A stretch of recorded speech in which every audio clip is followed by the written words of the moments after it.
بسم الله الرحمن الرحيم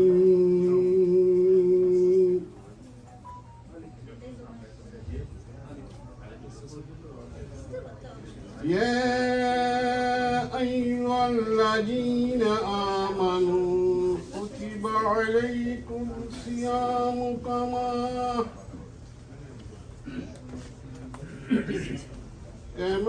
كتب على الذين من قبلكم لعلكم تتقون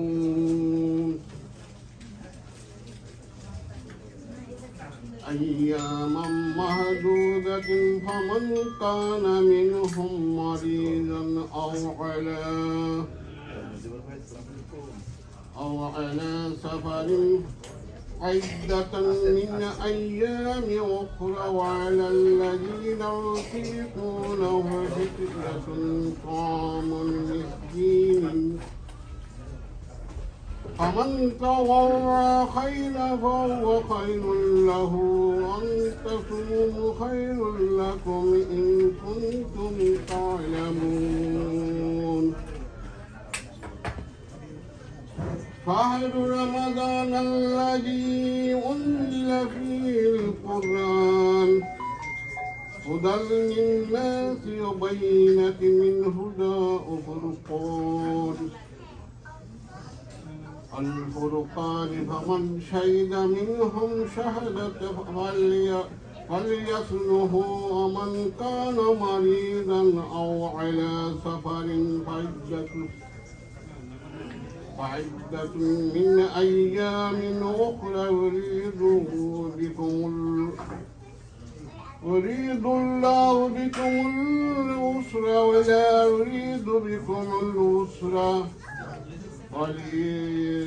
ولتكملوا العدة ولتكبروا الله على ما هداكم لعلكم تشكرون صدق الله مولانا العظيم ইরশাদ হচ্ছে এই ইমানদারগণ তোমাদের উপর রোজা ফরজ করে দেওয়া হয়েছে যেমন করে তোমাদের পূর্ববর্তী নবীদের অনুসারীদের উপর ফরজ করা হয়েছিল। এ থেকে আশা করা যায় তোমাদের মধ্যে তাকওয়া বা গুণাবলীর সৃষ্টি হয়ে যাবে।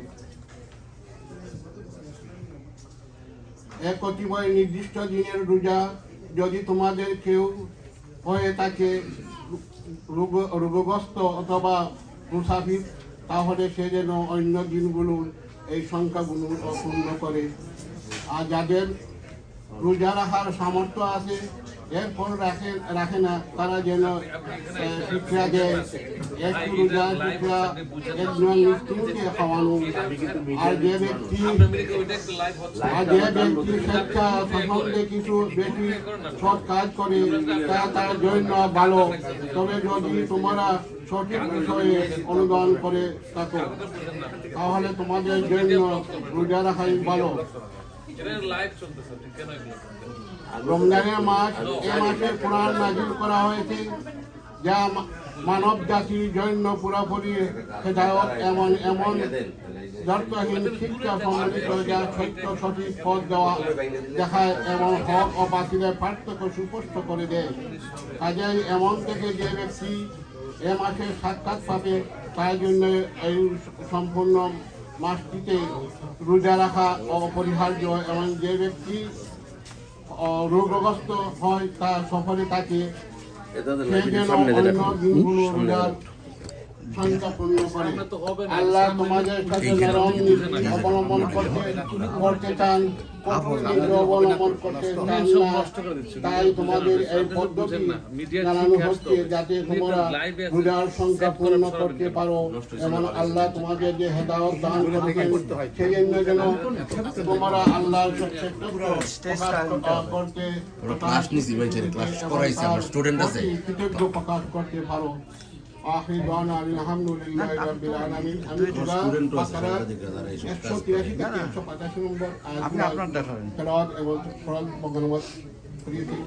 সবাইকে যেন আমরা রোজার মুত্তাকি হওয়ার তৌফিক যেন ইয়া আইয়ুহাল্লাযীনা আমানু কুতিবা আলাইকুমুস সিয়ামু কামা কুতিবা আলাল লাযীনা মিন ক্বাবলিকুম লাআল্লাকুম তাত্তাকুন। তাত্তাকুন শব্দের অর্থ হইল আমরা মুত্তাকি হতে পারি এই রোজার মাধ্যমে। তাই আসুন আমরা যেন সত্যিকার অর্থে আল্লাহর মান্দা এমন হতে পারি, এই আহ্বান রেখে আমার সংক্ষিপ্ত তেলাওয়াত এখানে শেষ করা। খুদা হাফেজ। আসসালামু আলাইকুম।